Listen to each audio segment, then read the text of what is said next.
नमस्कार दोस्तों, electron world research foundation में एक बार आपका फिर से स्वागत है।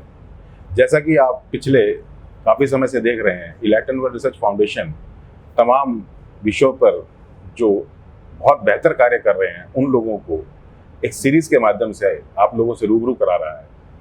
वो स्टूडियो के माध्यम से भी है, वो व्यक्तिगत तौर पर जाकर उनसे बात कर उनसे विशेष लेकर उनकी भावनाओं को अपने साथ जोड़कर भी है। तमाम तरह की चीज़ों के साथ इलेक्ट्रॉन वर्ल्ड का प्रयास है कि आप लोगों को जोड़ा जाए, और उस जोड़ने के साथ साथ जो उसका मेन मकसद है, मिशन टू इलाइटन एवरी पर्सन, उसके ऊपर फोकस कर हम उस पर कार्य कर रहे हैं पिछले काफ़ी समय से।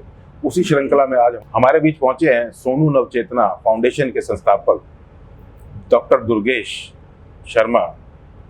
डॉक्टर दुर्गेश शर्मा को देखकर हमेशा ऐसा महसूस होता है कि इतने कम उम्र में इस युवा ने जिस बेहतर तरीके से अपने व्यावसायिक, पारिवारिक और सामाजिक के साथ साथ नैतिक दायित्व का निर्वाह किया है, वो किसी भी युवा के लिए प्रेरणा का रूप हो सकता है। मैं जब भी डॉक्टर दुर्गेश से मिला, मुझे हमेशा उस व्यक्ति के अंदर, इस युवा के अंदर अपार शक्ति का एहसास हुआ। अब इस शक्ति का जो उन्होंने सदुपयोग किया है, वो संस्कारों के साथ जो उनको परिवार से मिले हैं, और इसके अलावा जो इन्होंने अपना अनुभव अर्जित किया समाज में रहकर, लोगों से मिलकर जो इन्होंने गतिविधियां इन्होंने करी और उससे जो इन्होंने ज्ञान हासिल किया, तमाम तरह की चीज़ों को इन्होंने जब समाहित किया, तब इन्होंने जाकर सोनू नवचेतना ट्रस्ट का अपना स्थापना करी। मैं आज इनसे इसी विषय पर बात करना चाहूँगा। नमस्कार। धन्यवाद मुकेश धामा जी। आज मैं आभारी हूँ आपका कि आपने मुझे आपसे और आपके सभी साथियों से रूबरू होने का मौका दिया।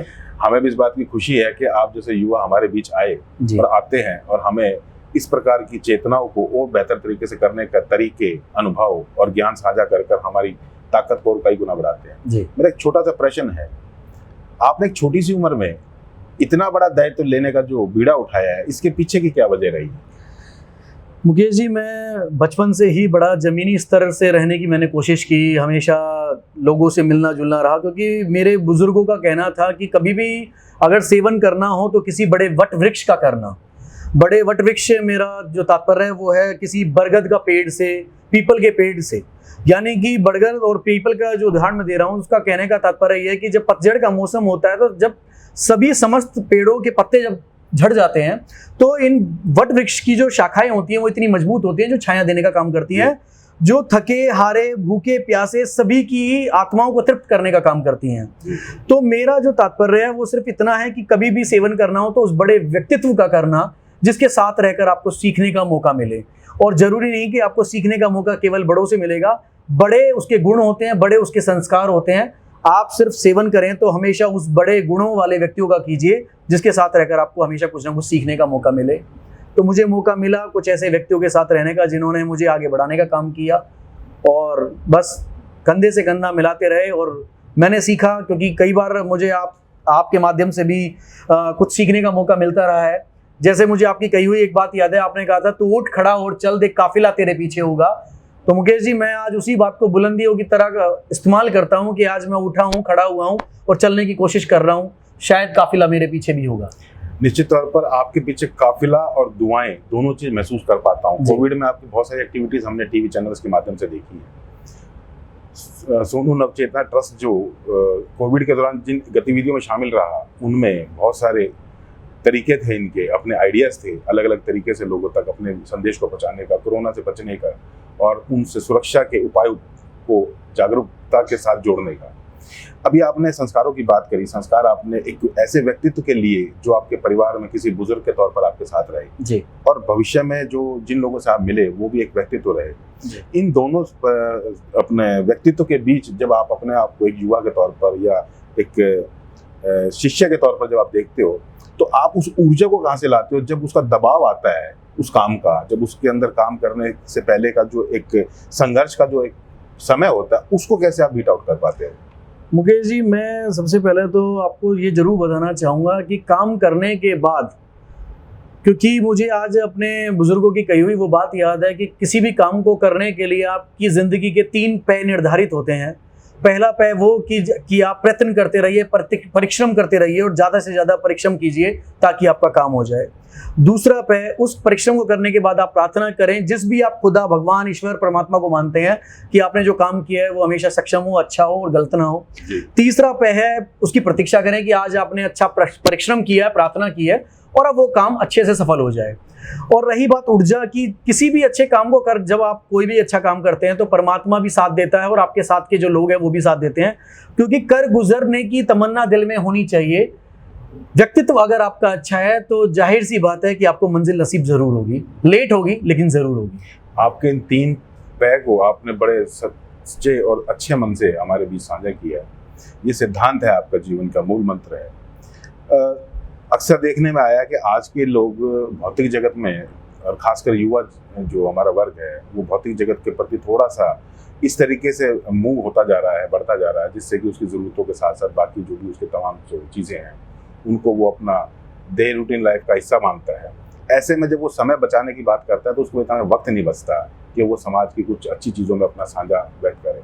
अक्सर देखा गया है शनिवार एतवार को अक्सर अपने फैमिली के साथ निकल जाता है और उसके बाद जो समय बचता है उसके पास वो उतना समय बचता नहीं, वो सारा उसका व्यावसायिक या किसी जो भी निजी तौर पर वो जिस व्यवसाय में जुड़ा हुआ है उसमें लग जाता है। तो ऐसे में एक आदमी या एक ऐसा एक जागरूक इंसान अगर होना भी चाहे तो उसका क्या कोई तरीका है? ऐसा है कोई आपकी संस्थाओं से जुड़े या हम जैसे संस्थाओं के साथ जुड़े, मंचों से जुड़े, तो तरीका क्या है? मुकेश जी, बिल्कुल बहुत अच्छी आपने मेरे दिल छूने वाली बात की है कि आज का जो युवा है कहीं भटक सा गया है। ना तो उन लोगों को आज संस्कारों की जो तवज्जो है वो देना आता है। कोई आज की दुनिया में जो नई जनरेशन आई है, क्योंकि ये मॉडर्न एज है, ये कंपटीशन एज है, ना तो लोग तू सुनना पसंद करते हैं, ना लोग किसी के सहयोग करना पसंद करते हैं। आपने देखा होगा जो आपका समय था, कभी रास्ते में किसी की गाड़ी खराब हुआ करती थी तो कोई गाड़ी साथ में आती थी या कोई पैदल व्यक्ति आता था या बाइक पे आता था और वो उसकी मदद करने लग जाया करता था। कभी कोई पैदल जाने वाला व्यक्ति मिलता था तो कोई उसको लिफ्ट देकर उसकी मदद करता था। कभी कोई रास्ते में पेड़ काटता हुआ दिखता था तो बाइक या गाड़ी रोककर, साइकिल रोककर लोग व्यक्ति कहते थे कि इस पेड़ को ना काटो।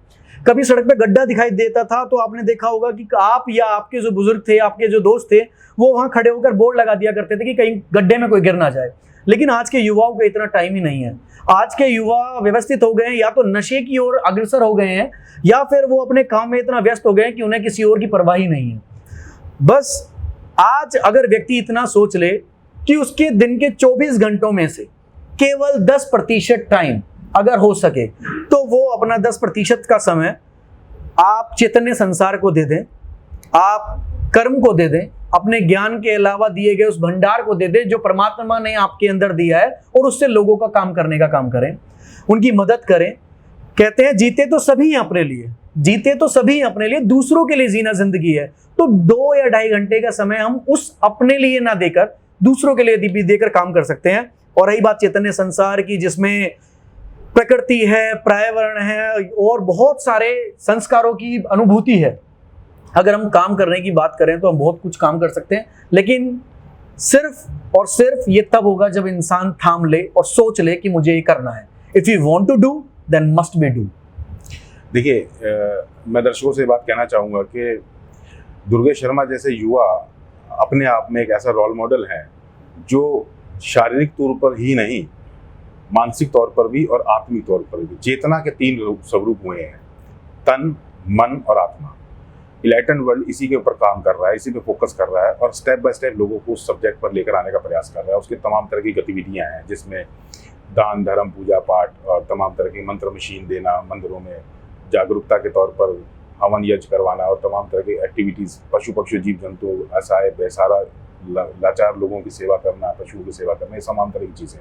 इसका मकसद सिर्फ ये रहता है कि जो उसके शरीर के अंदर जो नेगेटिविटी का भाव है, वो नेगेटिविटी की एनर्जी किसी तरीके से उसे पास ऑन होकर उसके अंदर पॉजिटिविटी का एहसास होना शुरू हो जाए, उसको उसकी महसूस होने लग जाए, उसकी ज़रूरत को महसूस होने लगे, वो उसको महसूस करे उस ज़रूरत को वो, और जिससे कि वो उस ऊर्जा को ले और फिर अच्छे कार्यों पर लगा सके। सोनू नवचेतना फाउंडेशन जो ट्रस्ट है, इनके संस्थापक अपने आप में एक ऐसे रोल मॉडल हैं जिन्होंने समाज में तीनों चेतनाओं को प्रदर्शित ही नहीं किया, अपितु एक अभिनेता की तरह अभिनय कर अपना रोल प्ले किया है। मैं हमेशा जब भी इनसे मिलता हूं तो हमेशा मेरे को ऐसा लगता है जैसे मैं किसी मॉडल से मिल रहा हूं, लेकिन ये मॉडल वैसा मॉडल नहीं है जो शरीर पे से कपड़े उतार के तमाम तरीके की एडवर्टीजमेंट कर रहा है, वो उसका अपना एक व्यवसाय है। ये व्यक्ति अपने अंदर की आत्मा, अपने शरीर के अंदर जो ताकत और अपने मन के अंदर जो जितने विचार हैं उसको बाहर प्रदर्शित कर रहा है। ये भी एक रोल मॉडल है। मैं युवाओं से आपसे अपील करूंगा कि दुर्गेश शर्मा जी जैसे युवाओं से प्रेरणा लेकर वो समाज के तमाम तरह की जितनी भी हमारी जो ज़रूरतें हैं, आवश्यकताएं हैं, उनको पूरा करने के साथ साथ थोड़ा सा वक्त ऐसा निकालें जिससे कि वो आप जैसे युवा साथियों की दी हुई जानकारी, दिए गए अनुभव और गतिविधियों में शामिल होकर अपने जीवन को इस प्रकार से चरितार्थ करें जिससे कि उनका समाज में एक नाम हो, उनके परिवार का नाम हो और आने वाली युवा पीढ़ी को, आने वाले भविष्य को प्रेरणा मिल सके। एक प्रश्न जो बड़ा अमूमन देखने में आता है कि एक अनुभव होता है, एक ज्ञान होता है और एक समझ होती है। हमने सुना है कि आप एक बहुत अच्छे लेक्चरर भी हैं। आपके जो स्टूडेंट हैं आपकी हमेशा ये प्रशंसा करते हैं कि आप हमें बतौर एक लेक्चरर भी हमें आप बूस्ट करते रहते हैं। शिक्षक के रूप में, लेक्चरर के रूप में भी आपका एक अनुभव है और समाज में एक युवा जज्बात से भरा हुआ, एक ऊर्जा से भरा हुआ एक युवा होने का भी एक दृश्य अक्सर आपकी पर्सनैलिटी के अंदर, अपने व्यक्तित्व के अंदर हम देखते हैं। इन तमाम चीज़ों के साथ आप क्या महसूस करते हैं कि एक व्यक्ति के अंदर इतने सारी चीज़ें जब वो इकट्ठे कर रहा होता है, एक साथ कर रहा, तो उसके लिए बेसिक ज़रूरतें क्या हैं जिससे वो ऐसा कर पाए? अमूमन देखने में आता है कि आदमी अपनी छोटी सी जिम्मेवारी पूरी करने में आनाकानी करता है या उसके अंदर तमाम तरह की इब्बट्स आते रहते हैं। उसको नज़रअंदाज करके अगर वो आप जैसा बनना चाहे तो उसको ऐसा क्या करना पड़ेगा उसे? सबसे पहले तो धन्यवाद कि आपने इतनी सारी बातें मेरे बारे में रखी हैं और ये पूरा सच है, ये मैंने निजी तौर पर महसूस किया। हाँ जी धामा जी, ये बिल्कुल मुकेश जी बिल्कुल एकदम सत्य है। पिछले करीब 8 सालों से मैं राजकीय महाविद्यालय फरीदाबाद में शिक्षक की भूमिका निभा रहा हूँ। कॉमर्स मेरा सब्जेक्ट रहा है, टूरिज्म मेरा पसंदीदा सब्जेक्ट रहा है जिसमें मेरी डॉक्टरेट है।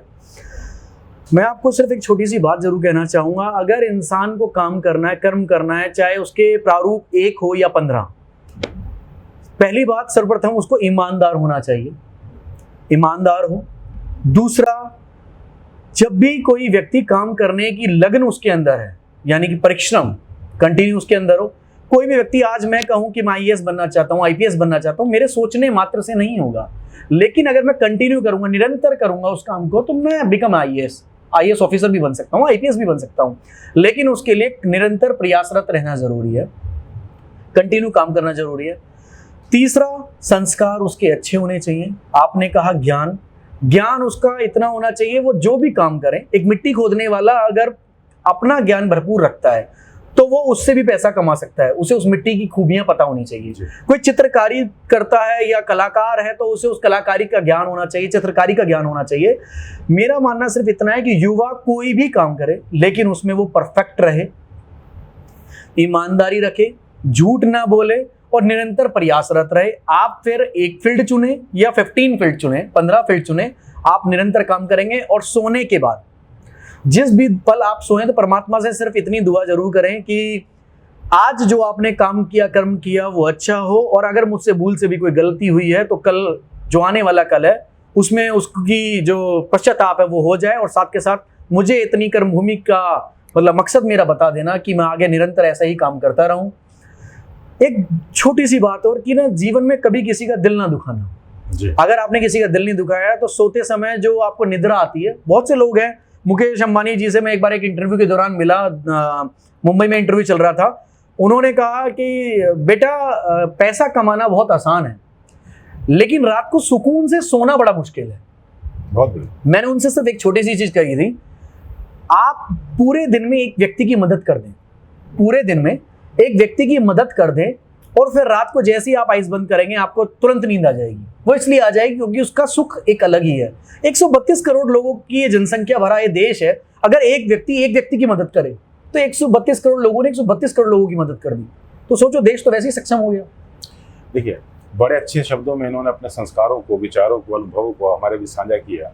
अब बात आती है, ये विषय इतना गहरा है, इसमें जितना चले जाए समुद्र की गहराई जैसा है, इसमें हर तरह की आपको चीज़ें मिलेंगी। अभी आपने देखा डॉक्टर दुर्गेश ने हमें जो चीज़ें साझा करी हैं, इसमें मैं डॉक्टर दुर्गेश से सहमत भी हूँ और थोड़ी चीज़ों को लेकर मैं थोड़ा सा इसको विस्तृत रूप से चीज़ों को आपके साथ साझा करना चाहूँगा। अभी तक अमूमन देखने में आया विश्व में हम देखते हैं कि हम अपने परिवार, अपने समाज और अपने देश तक ही सीमित रख पाते हैं अपने आप को। विश्व के स्तर पर जो कुछ भी घटनाएं हो रही हैं, उन घटनाओं के प्रति हमारी बहुत ज़्यादा सचेत होकर चेतना जागृत नहीं हो पाती। अगर होती है तो हमारी सामर्थ्य नहीं अलाउ करता कि हम उस तरह की एक्टिविटीज़ में अपने आप को इन्वॉल्व करें।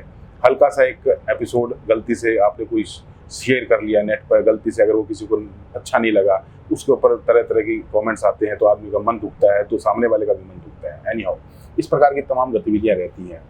अब बात ये आती है कि एक व्यक्ति बहुत अच्छा काम कर रहा है, वो प्रेरित भी हो रहा है। आप जैसे अंबानी जैसे बहुत दिग्गज व्यवसायी जो इस देश की शान है, उन लोगों से प्रेरित होकर आप क्वेश्चन भी पूछ लेते हैं, वो एक्टिविटी करने के लिए लोगों को कह भी देते हैं, फिर भी वो लोग नहीं कर पाते।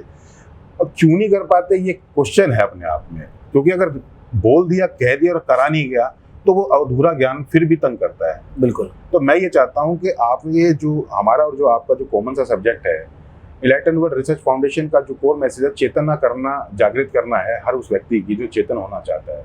और आपके संस्थान में चेतना वर्ड ऑटोमेटिक जुड़ा हुआ है। इसने आपने क्यों लिखा इस शब्द को, उसको कैसे आप जस्टिफाई करना चाहेंगे आज अपने शब्दों के माध्यम से, मंच के माध्यम से? मेरी फाउंडेशन का पूरा नाम सोनू नव चेतना फाउंडेशन है। सोनू मेरे भाई, मेरे दोस्त का नाम है। नव, मैं नए विचारों को समाज से अर्जित भी करना चाहता हूँ, नव विचारों को इकट्ठा कर कर उनको बूस्ट भी करना चाहता हूँ कि जो युवा हैं वो आगे बढ़ें। उसके बाद आती है चेतना। चेतना अपने आप में एक शब्द छोटा सा है, लेकिन इसके अंदर बहुत बड़ा एक सागर भरा हुआ है। चेतना का तात्पर्य ये है कि अगर एक चैतन्य संसार की कल्पना अगर किसी व्यक्ति मात्र ने कभी भी की है, अगर उसे कुछ भी पाना है तो उसके लिए चेतन आवश्यक है। जब तक उसके अंदर की नव चेतना का विकास अर्जित ना हो, अग्रिम जो जुनून है वो पैदा ना हो, तब तक वो कुछ हासिल नहीं कर सकता। और फाउंडेशन का मतलब है कि लोगों का एक समूह। मैं चाहता हूं कि समाज के युवा, आपने एक बहुत अच्छी बात की, मैं अपने आप को खुशनसीब समझूंगा कि मैं आपकी फाउंडेशन के साथ मिलकर काम करूं और आपके चैतन्य संसार में एक अहम भूमिका निभाने की कोशिश करूंगा।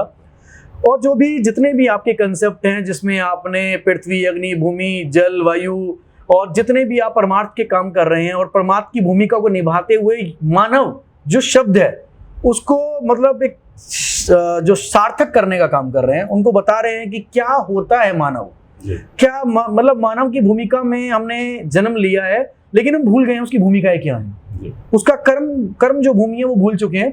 सिर्फ everyone wants to earn more and more, हर कोई कमाने के पीछे भग रहा है, लेकिन कोई ये नहीं देख रहा उस कमाने के साथ और भी क्या चीजें पे है। आपने देखा होगा सेक्टर 15-16 में जब हम डिवाइडेड कक्ष से निकलते हैं तो आज बहुत सारे पेड़ कट रहे थे। उन पेड़ों को पेड़ बनने में लगभग 10-15 साल का समय लगा, लेकिन सड़क चौड़ी होनी अच्छी बात है, डेवलपमेंट की जानी चाहिए, लेकिन क्या पेड़ों को काटा जाना जरूरी है? अगर काटा जाना जरूरी है तो क्या किसी ने पूछने की कोशिश की कि एक पेड़ को काटने के बदले 1000 पेड़ कहाँ लगाए जा रहे हैं? कौन से ऐसे जंगल तैयार किए जा रहे हैं जहां से ऑक्सीजन मिलेगी? क्योंकि हमें जरूरत ही नहीं है। लोग गाड़ी से निकल जाते हैं, अगर सामने जाम है, ट्रैफिक है, तो लोग दूसरी गली से निकल जाते हैं, किसी पे टाइम ही नहीं है। आज अगर किसी बिजनेसमैन से पूछा जाए, किसी व्यापारी से पूछा जाए कि कल को अगर कोई हमारे ऊपर हमला कर दे तो आप क्या करोगे, तो बहुत से लोग तो ऐसा कहते हैं फ्लाइट पकड़ के दूसरी कंट्री चले जाएंगे, क्योंकि उनके पास टाइम ही नहीं है लड़ाई करने का, उनके पास टाइम ही नहीं है कुछ और सोचने का। वो सिर्फ अपने बारे में, अपने परिवार के बारे में सोचते हैं। लेकिन मेरा मानना है कि परिवार के बारे में सोचो, अच्छी बात है क्योंकि वो आपका है, लेकिन ये जग आपका है, ये दुनिया आपकी है, ये जीवन आपका है, उसके बारे में भी सोचें। डॉक्टर दुर्गेश ने जिस मर्म स्पर्शीय भावनाओं के साथ हमें कुछ चीज़ आगाह करने के लिए बोला है, ये निश्चित तौर पर हमारे जो ये लोग दर्शक सुन रहे हैं उनके लिए भी और हमारे लिए भी ये एक चिंतन का विषय है कि पेड़ पौधे, पशु पक्षी, जीव जंतु, ये जो तमाम तरह की यूनिवर्सल से जो प्रोजेक्ट हैं उनके ऊपर अगर आप अभी से काम नहीं कर रहे हैं, उनकी सुरक्षा के लिए, उनके संरक्षण के लिए भी अभी आप काम नहीं कर रहे हैं, तो निश्चित तौर पर एक समय ऐसा आएगा कि ये लोग भी आपके लिए कोई काम नहीं कर पाएंगे। चेतना का विषय की अगर हम बात करें तो सोनू नव चेतना ट्रस्ट के माध्यम से जो मैसेज इन्होंने दिया है और जो इलेक्ट्रॉन वर्ल्ड रिसर्च फाउंडेशन का जो चैतन्य संसार का जो एक अपना एक उद्देश्य है कि एक ऐसे संसार की परिकल्पना जिसके अंदर संसार चेतन होकर कार्य करे, पंच तत्वों के प्रति कार्य करे, माँ प्रकृति के प्रेम में अपने आप को उसकी अनुभूति को अपना महसूस करते हुए कार्य करे, अपनी जिम्मेवारी को पूरा करते हुए कार्य करे। बहुत सारा विषय है, बहुत सारी गहराइयों से जुड़ा हुआ विषय है, लेकिन अगर इसको सार्थक, इसको सारगर्भित और इसको कुछ शब्दों में समेटा जाए तो इसका सिंपल सा एक तरीका मैं आपके साथ जरूर साझा करना चाहूँगा कि डॉक्टर दुर्गेश को देखकर हमेशा ऐसा ही लगता है कि वो एक ऐसे चेतन युवा हैं जो मन से भी, तन से भी और आत्मा से भी, तीनों ही तरीके से चेतन है। अब कोई पूछे कि मैं क्या इनकी कोई बार बार ये वर्ड कह के प्रशंसा तो नहीं कर रहा, मैं आपको ये बार बार कह के प्रशंसा नहीं कर रहा, लेकिन हाँ मैं इनका विज्ञापन जरूर कर रहा हूँ। ये फ्री ऑफ कॉस्ट है मेरे मंच पर, क्योंकि ऐसे युवाओं को बनने में सालों लग गए। 25 से 35 साल की अगर इनके बीच की आयु रही होगी अब भी, तो इनको 35-25 जो भी इनकी आयु का जो भी स्लॉट है, उसको आने में यहाँ तक पहुँचने में बहुत समय लग गया है। उसके पीछे इनके माता पिता का, इनके परिवार का, समाज का, बहुत से लोगों का समय लग गया है, तब जाके कहीं डॉक्टर दुर्गेश जैसे युवा हमारे बीच आकर ये बात कह पाते हैं। इसलिए मैं ये जोर देकर आप लोगों से कहना चाहूँगा कि चेतना के 3 स्तर हैं, तन, मन और आत्मा। तन के शरीर की अगर आप बात करें तो अमूमन 90% लोग शरीर की चेतना पर ही काम कर रहे हैं। मैं, मेरा शरीर, सेल्फी और इस तमाम तरह की जितनी भी एक्टिविटीज हमारी डे रूटीन की हमारे शरीर से जुड़ी हुई हैं। मन की अगर बात करें तो मन के अंदर तमाम तरह के जो विचार हमारे अंदर अच्छे या बुरे आते हैं, वो हमारी मन की चेतना है। और आत्मा की चेतना ये है कि इस बात का, किसी भी काम का करने के बाद का जो एहसास है, अच्छा या बुरा, वो आपकी आत्मा को प्रदर्शित करता है। तो तीनों की चेतना जागृत उसी व्यक्ति की हो सकती है जो एक साधु भाव का हो, सद्भाव का हो, जिसके संस्कारों में इतनी जान हो, जिसके कर्मों में इतना मान हो और जिसके कंधों पे इतना कर्तव्यों का भी मान हो, जो इसको लेकर चल सके। और वो सारा का सारा मैं अगर देख पाता हूँ तो अपने आसपास डॉक्टर दुर्गेश के बीच देख पाता हूँ, उसके व्यक्तित्व में देख पाता हूँ। मैं आप तमाम तरह के युवाओं से, उनके एज ग्रुप के लोगों से, खासकर जो पारिवारिक हैं, क्योंकि इनके एक छोटी सी कहावत आपने पूरी एक विज्ञापन में भी सुनी होगी कि इनकी त्वचा से इनकी उम्र का पता नहीं लगता। तो ये 10 साल का बेटा है इनका, अभी मुझे हाल ही में पता लगा इनका 10 साल का एक बेटा है। तो 10 साल के बेटे की लायबिलिटी निभाने वाले एक पिता की जो पर्सनैलिटी है वो एक युवा से कम नहीं है। ये इनकी तन की चेतना है। इनके मन के अंदर उछल रहे तमाम तरह के विचार जो टोटल पॉजिटिव हैं, एक भी नेगेटिव नहीं है। कभी भी मैंने इस व्यक्ति को नेगेटिव नहीं सोचते हुए नहीं सुना। मैं हमेशा जब भी इस व्यक्ति से मिला, इसने हमेशा हंसने हंसाने का काम किया युवाओं के बीच जाकर। हमेशा कितना भी तकलीफ आ जाए, कितना भी दर्द और वेदनाएं आ जाए, मैंने इस व्यक्ति के चेहरे की मुस्कुराहट को कभी कम होते नहीं देखा। ये जो तमाम तरह के जो दूर चेतनाओं के स्तर है, और उसके बाद आत्मा की जब बात करें तो संस्कार आत्मा का ही एक गुण है। तो ये 3 चीज़ों ने मेरे को ये एक मानसिक तौर पर एक कर्तव्य बोध कराने का काम किया कि अगर डॉक्टर दुर्गेश जैसे युवाओं को मैं प्रशंसनीय तौर पर आप लोगों के बीच नहीं ला पाया, तो ये मेरी आत्मा की खुद की चेतना का जो चिंतन है, उससे कहीं ना कहीं वो नाइंसाफी होगी। इसीलिए मैं डॉक्टर दुर्गेश को आपके बीच लेकर आया और उनसे ये सारी वार्तालाएं हमने करी। मैं हमेशा आपसे विनती करूंगा, मैं आपसे हमेशा अनुरोध करूंगा कि डॉक्टर दुर्गेश जैसे युवाओं को आप उनके कर्मों को, उनके संस्कारों को, उनके अनुभवों को, और यहाँ तक कि अभी मैंने हाल ही में एक चीज़ और नहीं देखी है कि ये तमाम तरह की देश विदेश की यात्राएं भी युवाओं के अर्जन, रोजगार के अर्जन के अवसर, जो जिसे कहते हैं रोजगार के अवसर अर्जन करने के लिए जो किए जाते हैं, उनके लिए एक अलग तरह की मुहिम लेकर चल रहे हैं। जो युवा अपना स्व का रोजगार लेना चाहते हैं, जो अच्छे तरीके से सकारात्मक ऊर्जाओं के साथ या पॉजिटिव एनर्जी के साथ अच्छे व्यवसायों को अडॉप्ट करना चाहते हैं, उनको भी इनका आज की डेट में विशेष तरह का कार्य योजना बनाकर काम करने का अभी युद्ध स्तर पर काम चल रहा है। अभी बहुत से देशों की यात्रा करी है, तो उसमें उनका यही मानना है। हमने उसका एक हल्का सा मैं परिचय भी इनसे जानना चाहूँगा कि अभी हाल ही में उन्होंने युवाओं के लिए जो तमाम तरह की गतिविधियाँ करी हैं सेवा भाव की, उसमें रोजगार के अवसर की भी तलाश को लेकर इन्होंने कई तरह की यात्राएं करी। उसमें एक हल्का सा प्रकाश डाले ताकि हम साक्षात्कार के ऊपर अपना कंटिन्यू। धन्यवाद मुकेश जी। मैंने पिछले लगभग 2 सालों में कई देशों की यात्रा की। मैं जब रशिया के मॉस्को और सेंट पीटर्सबर्ग में था, तो मैंने देखा कि वहाँ जो इंडियंस हैं बहुत सारे काम कर रहे हैं। बेसिकली मैं पहली चीज़ तो ये कहना चाहूँगा, इंडिया इज़ द बेस्ट, और देश मेरा है और यहीं काम करें। लेकिन अगर आपको रंगीला देश मेरा रंगीला है, अगर आपको मौका मिलता है कहीं बाहर जॉब करने का, तो आप बेशक करें, काम करें। एक छोटा सा उदाहरण देना चाहूँगा। मैं अभी लगभग 4-5 दिन पहले दुबई में था। तो जैसे दुबई है, शारजाह है, ओमान है, वहाँ इंडियंस की तादाद बहुत बढ़ गई है। और सिर्फ घूमने के लिए नहीं बढ़ी, आपको जानकर हैरानी होगी कि वहाँ जाकर बेहतरीन बिजनेसमैन वो लोग बन चुके हैं।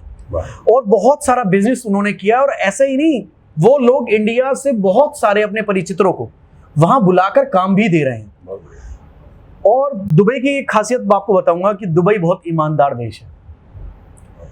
वहाँ एक छोटा सा अल दुबई एक जगह है, वहाँ मैं अपना बैग ऐसे कर रहा था, तो जैसे ही मैंने बैग अपना कंधे पे रखा तो मेरा पर्स गिर गया। तो वहाँ से एक शेख महोदय आए, उन्होंने कहा एक्सक्यूज मी इट्स योर, मुझे पता नहीं लगा उन्होंने क्या कहा। फिर मैंने पीछे पलट के देखा तो उन्होंने कहा इट्स योर, मैंने कहा या इट्स माइन। तो मैंने वो पर्स ले लिया। लेकिन अगर मुझे ताज्जुब नहीं है बिल्कुल भी कहने में, और मैं कोई कोताही नहीं बरतूंगा कि मुझे कहा जाए कि आप इंडिया की बुराई कर रहे हैं ऑन मंच। ये तारीफ ही करूंगा कि दुबई सच में बहुत एकदम परिकल्पनाओं से दूर बेशक है, लेकिन बहुत अच्छा लगा मुझे। और वहां पर मतलब छल कपट पाप मुझे बिल्कुल भी नजर नहीं आया। अगर आप बिजनेस करना चाहते हैं तो टैक्स फ्री कंट्री है वो, वहां केवल वैट लगता है। आप यहां से इंडिया के अंदर कोई भी प्रोडक्ट, अगर आप फोन का कवर भी बनाते हैं, अगर उस कवर के अंदर कुछ ऐसा है कि जो आप सामने वाले को अच्छा बता सकते हैं, तो आप वो कवर लेकर जाएं, वहां बिजनेसमैनों से मिलें और उस कवर की खूबियां बताएं। और बहुत सारा मटेरियल ऐसा है जो टोटली दिल्ली से जाता है। कपड़े, क्रॉकरीज आइटम्स, प्लास्टिक के आइटम्स और मशीनों के पार्ट्स बहुत सारे इंडिया से जाते हैं। अगर कोई करना चाहे तो उठ खड़ा और चल, देख काफिला तेरे पीछे होगा। मुझे आपकी कही हुई बात वो याद आती है, अगर व्यक्ति सच में कुछ करना चाह रहा है ना, तो उसके लिए देर नहीं है। आज के युवा क्या कहते हैं मुकेश जी, आज के युवा कहते हैं यार हम लोगों को जॉब नहीं मिल पाई। मैं आप युवाओं से पूछना चाहता हूं, कितने युवा ऐसे हैं वो ये कहते हैं कि मुझे इंग्लिश आती है, मुझे कंप्यूटर भी अच्छे से आता है और मुझे जॉब नहीं मिल रही? एक व्यक्ति दिखाइए मुझे। हाँ, ऐसा जरूर हो सकता है कि उसकी अपेक्षा है 1 लाख रुपए सैलरी की हो, लेकिन उसे 50,000 रुपए महीने की मिल रही हो। लेकिन मैं उन सभी लोगों से कहना चाहूंगा कि एक बार आप करना तो शुरू कीजिए। 1 लाख की भी मिलेगी, 5 लाख की भी मिलेगी, लेकिन आप करने वाले बनिए। मुकेश जी, मैं 2010 में था, मेरी ग्रेजुएशन जस्ट कंप्लीट हुई थी और मुझे 5100 रुपीज की जॉब मिली, 5100 रुपए की। तो जब 5100 रुपए की जॉब मिली तो मेरे घर वालों ने कहा कि रहने दे, इससे ज्यादा तेरा खर्चा है। मैंने कहा कोई बात नहीं, मैं कर लेता हूँ। 2010 में मैंने वो जो जॉब थी मैंने ज्वाइन की। मैंने 3 महीने काम किया। 3 महीने बाद आपके जैसा मेरा एक बॉस था, उन्होंने कहा Durgesh you are doing a best और आप संभाल लेंगे सारा। मैंने कहा हाँ जी मैं संभाल लूंगा। उन्होंने 3 लोग जो मेरे से सीनियर थे, जिनको वो 50,000, 30,000, 20,000 दे रहे थे, उनको हटा दिया। अच्छा। मेरी सैलरी 5100 से 15,000 रुपए कर दी और मुझे जॉब करने दिया। फिर 3 महीने बाद एक वहाँ हेड था जो परचेज का काम करते थे, उन्होंने मुझे चुपचाप बुलाया। उन्होंने कहा दुर्गेश अगर मैं इनको भी हटा दूं आप संभाल लोगे? मैंने कहा जी मैं संभाल लूंगा। उन्होंने अगले 3 महीने बाद, यानी कि टोटल जॉब करते हुए जो 6 महीने हुए थे, 6 महीने बाद उन्होंने उन व्यक्ति को भी हटाया, क्योंकि वो उनको सैलरी लगभग 1.25 लाख रुपए दे रहे थे। मेरी सैलरी उन्होंने 24,000 कर। समझने की बात है आप लोगों। मैं बारीकी चीज इसलिए बता रहा हूँ, अगर आप काम करने के ऊपर हैं तो क्या नहीं कर सकते। सिर्फ 6 महीने हुए, मेरी सैलरी हो गई 24,000 रुपीज।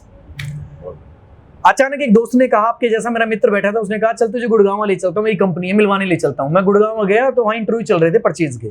मैंने इंटरव्यू दिया, वहाँ मेरा सिलेक्शन हो गया। उन्होंने कहा क्या सैलरी ले रहे हो? मैंने कहा सर 30,000 ले रहा हूँ, जब मैं 24 ले रहा था। देखो, नारद मुनि हो या भगवान विष्णु, उन्होंने कर्म के क्षेत्र में झूठ बोलने को माफ कर दिया था। मैं आपको बताऊंगा इसके बारे में बाद की कहानी।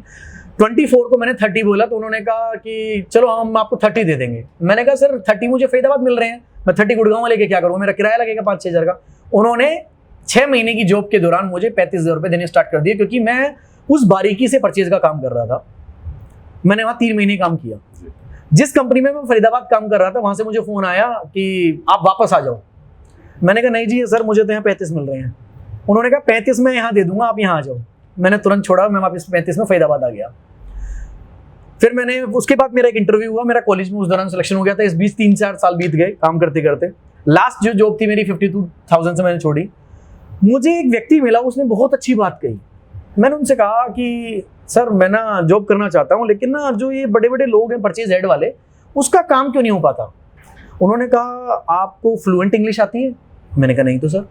उन्होंने कहा कि स्क्रीन पर देखकर आप टाइप कर सकते हो? मैंने कहा नहीं सर। अच्छा, आप बड़ी कंपनियों के ऑडिट कर सकते हैं, परचेज ऑडिट? मैंने कहा नहीं सर। कह रहे फिर आपको 1.25 लाख रुपए क्यों देंगे?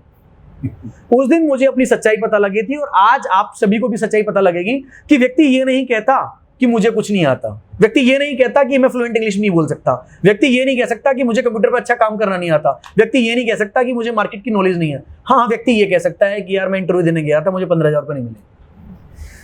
अगर व्यक्ति सक्षम है तो उसे जॉब जरूर मिलेगी। ये भारत देश है 132 करोड़ लोगों का, यह देश में भी जॉब है, प्रदेश में भी जॉब है, सिर्फ करने वाला चाहिए। मैंने विदेश जाकर बहुत चीज देखी है। अगर आप काम करना चाहते हो, आप टूरिस्ट वीजा लें, दुबई जाएं, रशिया जाएं, सिंगापुर चले जाएं। मुकेश जी, मैं आपके माध्यम से कहना चाहता हूं, अथाह काम है वहां एट एनी फील्ड। एक इलेक्ट्रीशियन, एक प्लम्बर, एक जो कटिंग करने वाला, सैलून वाला, एक बिजनेसमैन, एक टीचर, कोई भी जाए उसके लिए बहुत काम है वहां, सिर्फ करने वाला चाहिए। लेकिन आज के युवा कहीं भटक गए हैं। वो या तो हर हाथ मिलाने वाला दोस्त नहीं होता, हर गले लगने वाली सहेली नहीं हुआ करती। आज की जो दोस्ती है उसके पैमाने बदल गए हैं। आज दोस्ती फ्रेंडशिप स्टार्ट होती है जस्ट फेसबुक पे, गूगल पे या इंस्टाग्राम पे स्टार्ट होती है और ओयो तक जाके सीमित हो जाती है। लेकिन अगर व्यक्ति सार्थकता चाहता है, अगर मदद चाहता है, पहले लोग दोस्त किनको बनाते थे? मुकेश जी, आपके दोस्त कौन थे?